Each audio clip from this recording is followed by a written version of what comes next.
be spending time chatting a little bit about what course requests look like and what different pathways to graduation look like for our current grade 6 and 7 students. I'd like to start with our land acknowledgement by acknowledging and respecting the Strait Salish peoples on whose traditional territory we gather. Specifically, I recognize the Lekwungen peoples known today as the Songhees Nation and the Esquimalt Nation, whose historical relationships with the land where we live, work, play, and learn continue to this day. So as I said, this is our course request information evening, and we'll be looking at study of pathways for grades 7 and 8, and we'll get into the details of how to request certain courses of study, and also talk a little bit about what courses are mandatory and pre-selected for you, and hopefully by the end of this evening, you'll have a good idea of where your child is headed in the next year and in the years beyond. We'll have an opportunity at the end of this call to answer any questions that you might have. I'm going to start with a little bit of an overview of some programming updates and changes to our course contact times. Some of this was sent out in an email earlier this month. But I thought this was a great opportunity to, again, review and refresh and introduce these changes, which we think are really fantastic opportunities for our students moving forward. After that, I'll pass things off to Aaron Dallin to talk a little bit about the study pathways and course requests. And then also on the call, we have Gina Simpson, our curriculum planning and MYP coordinator, Miss Mullaney, Kathleen Mullaney, who's our department head for language acquisition, and John Hamlin, who's our design department head. They're here just in case we have any questions about the changes. The changes to our course allocation times mainly affect language acquisition and design, and they have some exciting updates planned for our students over the next couple of years. And then, as I said, we'll finish with a Q&A. So earlier this summer, as we looked at our strategic directions document, Momentum, we as a senior leadership team asked ourselves the question, how might we better equip our students with the knowledge and skills they need to thrive in an evolving world? Within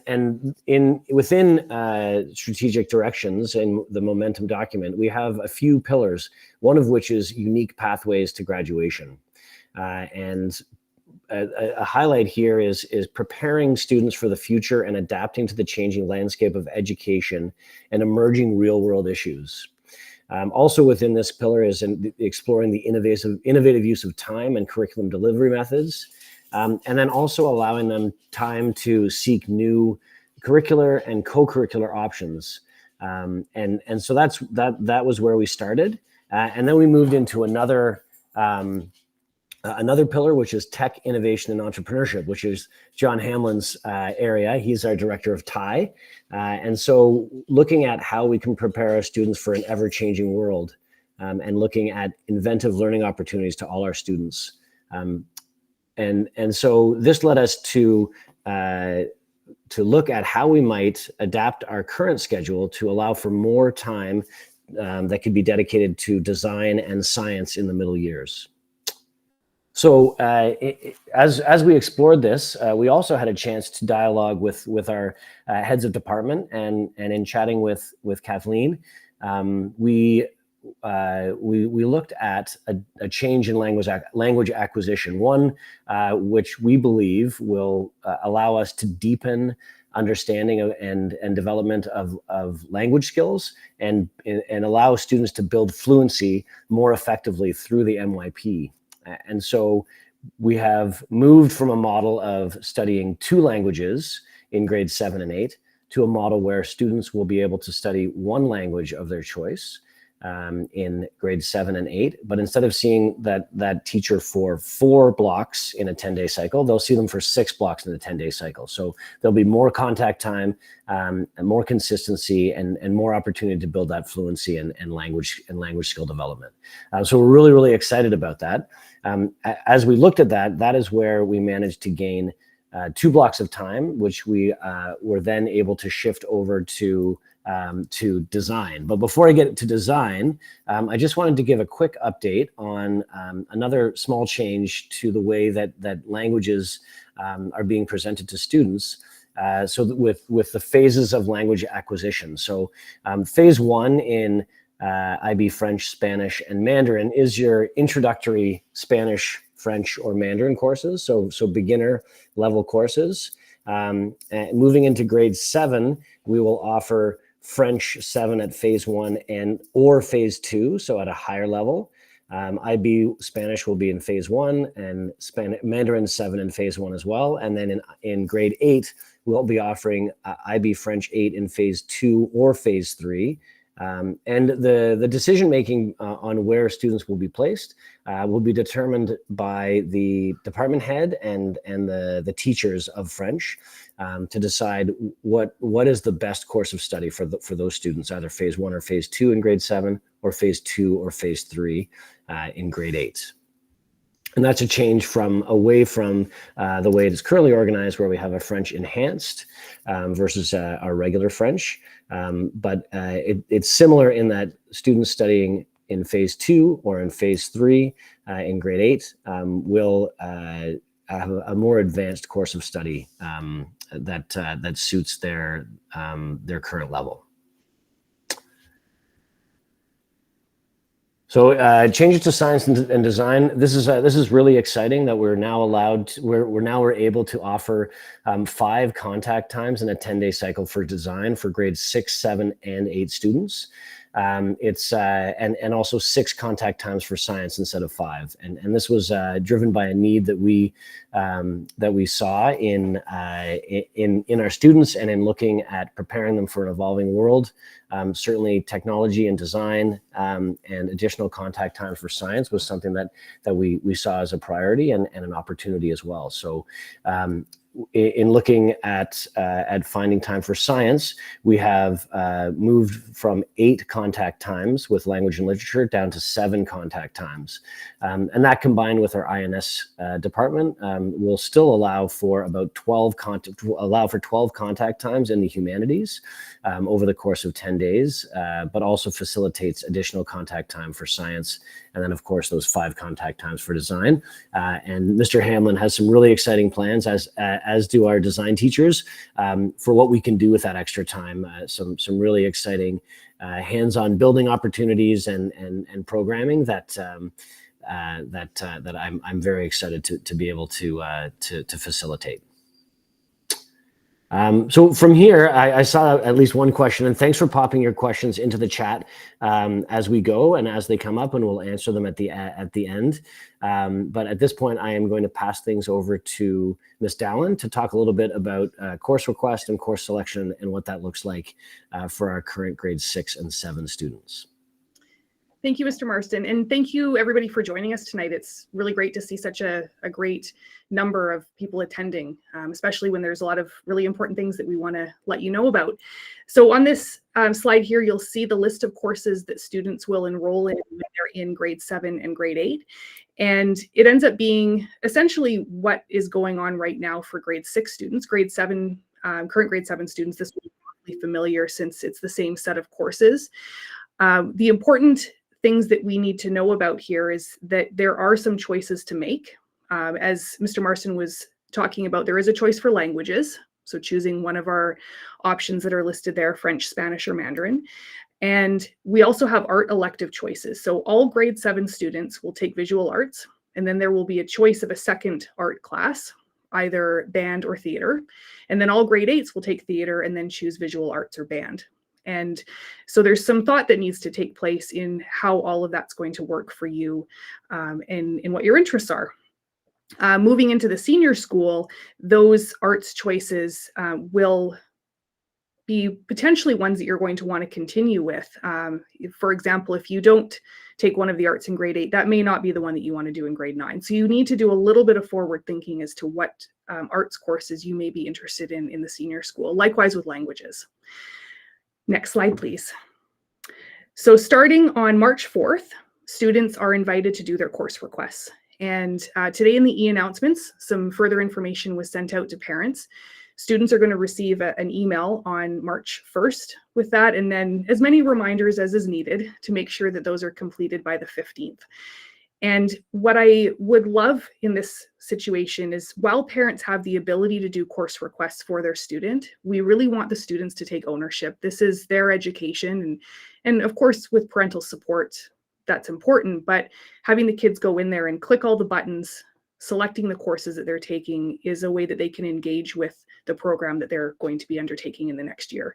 So when they're doing that, they're going to go in and click on L&L, they're going to click on science, all the courses listed there that are particular to the grade that they're going into. As a final step in that, we ask that parents are going through those course requests with their student to make sure that conversations have happened. For example, did you choose the correct language that you would like to be doing for the next several years? Did you pick the correct arts course that you want to be taking?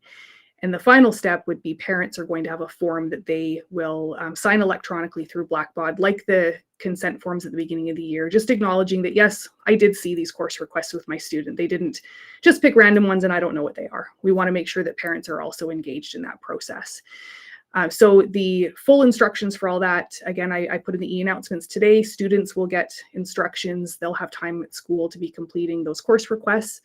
And I'm very happy to help out with any of the technical aspects or questions that people may have. Next slide, please. So importantly, you have a whole team of people that want to help. Home form advisors, the current teachers for the students, Mr. Marston, myself, Ms. Paget, Ms. Simpson, we all are very happy to talk with students about what courses they might need. Now, this slide you might notice on here, think about post-secondary goals. I am not suggesting that 12-year-olds should be choosing their university pathway, but at some point within the next few years, that is going to be incredibly valid. And some students are even starting to think about those things now. And so it's not too early to brainstorm. It's too early to pick the exact career path, of course, but starting the conversations at home. What are your interests? Oh, you like sciences. Maybe you like humanities. Maybe you want to be a doctor. Maybe you want to be an artist. What are the wishes and desires of these students? You'll also notice, talk to your university guidance advisors. So that's going to be a really important part of education moving forward at GNS for students. We don't do a lot with university guidance counselors in the middle school, but they are available if anybody wants to talk with them. Choosing universities now, we're way too early for that. But maybe people are curious, what does that look like moving forward? And we have a team of really fantastic people that would be happy to talk with you about that if you wish. And then in grade 10, those conversations start in a much more high level of seriousness, trying to figure out what pathway might students want to take when they do reach grade 11. For now, though, home form advisors, the team that's in this call, families, dinner time conversation, what's your favorite art class? Definitely now is the time to be having those conversations so that the right choices can be made when those course requests open up on March 4th. And that is all for me. I'm going to pass it to, I believe it's Ms. Simpson that's going to moderate any questions that are in that chat. Thank you very much, everyone. Great. Thanks, everybody. So we've got a few already. And so if any more have come up while you've been listening to the presentation so far, feel free to pop them in the chat and we will try our best to address them. The first one I'm going to ask Kathleen Mullaney, our head of language acquisition, to answer. There's a question on, is phase 3 in grade 8 still considered enhanced? Thanks, Gina. Hi, everyone. It's so nice to be here with you. So in both grade 7 and grade 8, and in fact, moving into grade 9 and grade 10, we will still be offering the higher phase, which essentially we've changed the naming convention for consistency's sake. So in terms of the difference between the lower phase and the higher phase, our current enhanced classes are already operating under different phases from the regular classes. And so in terms of whether or not is phase 3 in grade 8 still considered enhanced? Yes, because the lower phase that's offered in grade 8 is phase 2. So it would be a more challenging class. I hope that answers that question. Thanks, Kathleen. And then there are a couple of great questions about design and AI. So I'm going to ask Mr. Hamlin to respond. So our first question was from Kristen: how, if at all, will AI be incorporated and embraced within the curriculum? And then Sabrina also asked, what concepts will be introduced in the new design and tech curriculum? Would coding, AI be some of the potential topics to be covered? Thanks, Ms. Simpson, and good evening, everybody. Great questions, and certainly relevant topics, considering the state of artificial intelligence and how quickly it's kind of taking over things. And it is certainly a relevant topic. We're not going to bury our heads in the sand and pretend like this isn't existing and isn't quickly changing the landscape of how we do a lot of our work here at the school and within education and academia altogether. So they already are topics that we've woven into our curriculum. Even starting last year, we, for example, in one of my design courses, we were doing script writing. So we actually use some AI tools to work on generating some content to give us outlines for our scripts. So looking at incorporating artificial intelligence as an assistive aid within our work, but also being really mindful of the ethical implications, the plagiarism concerns, and what is the line between incorporating it in a meaningful and thoughtful way, and then when we cross that line into the realm of plagiarism, which is becoming an increasingly blurry area right now. And just so you know as well, it's such a big topic that even within our faculty here at the school, we've got a group of teachers that's really digging deep into AI, investigating the positive and the cautionary implications of that. And in fact, we're moving towards a May whole school Pro-D that's focused on artificial intelligence in education as well. So it certainly is a hot button topic, something that we're very acutely aware of, and we're really working hard to thoughtfully incorporate that within our curriculum here at the school. And Ms. Simpson, the other question again about what were some other topics, is that right?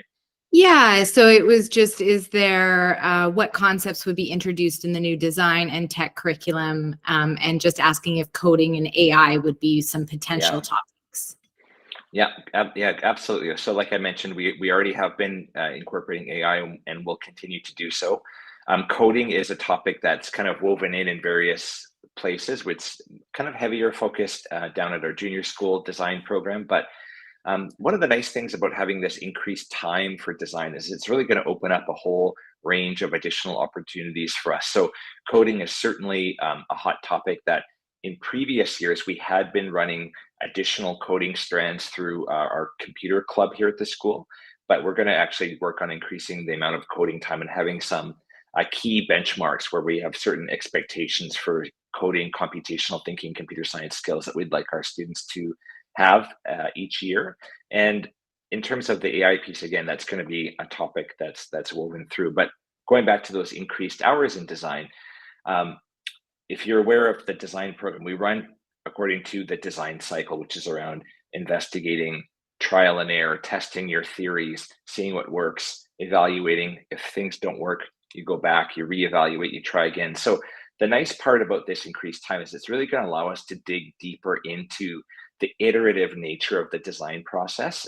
When you're crunched for time, you get overly focused on getting to the end goal. And the process of design here at our school, it's more about the journey and the skills that you're picking up along the way, not as much about the end product, but it's about this learning pathway that students take, the iterative process of learning from our mistakes and going back and modifying our work and continuing forward. So that's really where this increased time is going to allow us to really sink our teeth in and give the students a much more authentic, deep, and meaningful design cycle experience.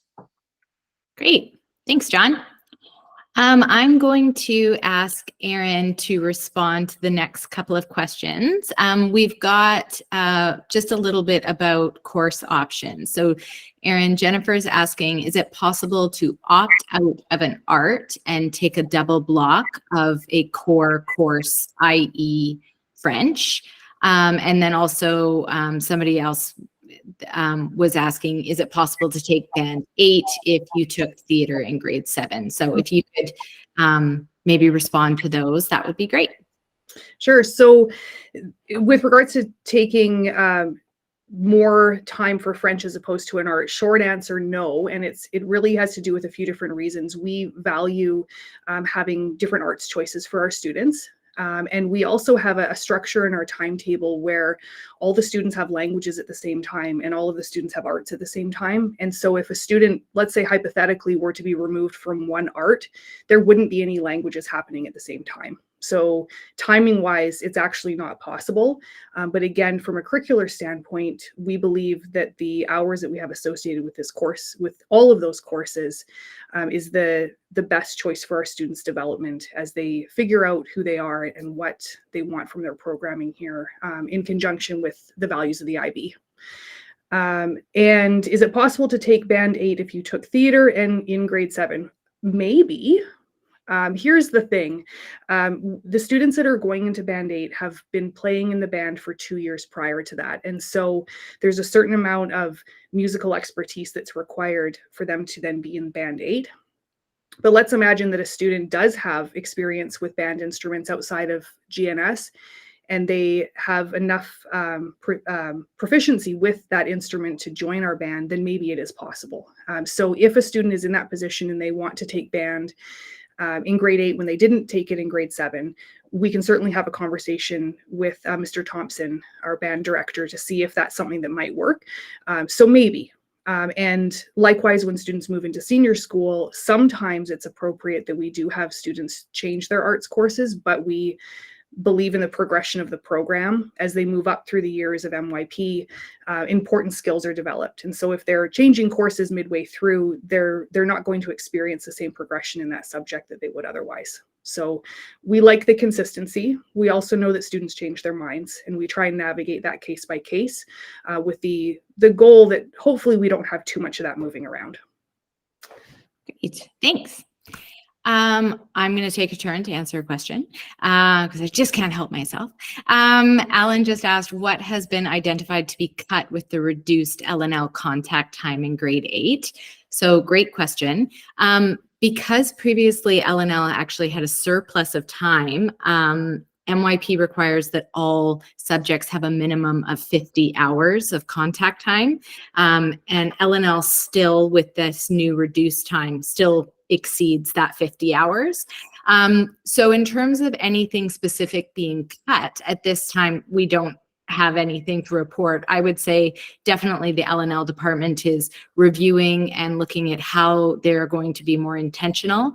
But obviously there are great events in L&L in grade 8, such as Gallery of Fame, that are not necessarily being cut if that is a concern, because it is a tradition in our middle school, but it is something that our L&L department is just going to be reviewing their curriculum and really making sure that they are still hitting on all those touch points for students that are most important for them to be successful in the next step of the MYP. Okay, and that's it for me. So now I'm going to toss it back to Ms. Mullaney. There is a question from Kristen. If a student takes French for grades 7 to 10 through the MYP and then chooses Spanish 11, I'm assuming that would be ab initio, Spanish 11, can they do IB French and Spanish 11 or only one language in grade 11? Ms. Mullaney? Yeah. So it would need to be Spanish ab initio 11, which is for people who had not taken Spanish before or who have very limited knowledge in the language. In short, no, they can't do French and Spanish in grade 11. For many reasons. One of the reasons, also like with the example earlier, the timing, the language classes happen at the same time, because that makes it more, it makes it easiest, I think, for us to be able to make sure that students can take the languages that they want to take and also all of the other courses that they need to take, especially as we get into grade 11 with the diploma. And so no, they need to choose one language, but there is some flexibility in terms of when they get to grade 11, if they have taken French or if they have taken Mandarin and they would like to give Spanish a try, we do have a course that exists for that purpose. Great, thank you. Okay, so that seems to be all the questions for now. So I'm going to pass it back to Mr. Marston to wrap things up for us. Great, thanks, Ms. Simpson, and thanks to Ms. Mullaney and to Mr. Hamlin and Ms. Dallin for their help tonight and their expertise. As we move forward with this process and look ahead to course request opening on March 4th, we'll be taking up an opportunity to speak with the students to let them know what the course requests look like and what their options are. If in the meantime more questions arise and you'd like to reach out to one of us, our email addresses are up on the screen, or you can find us through Blackbaud.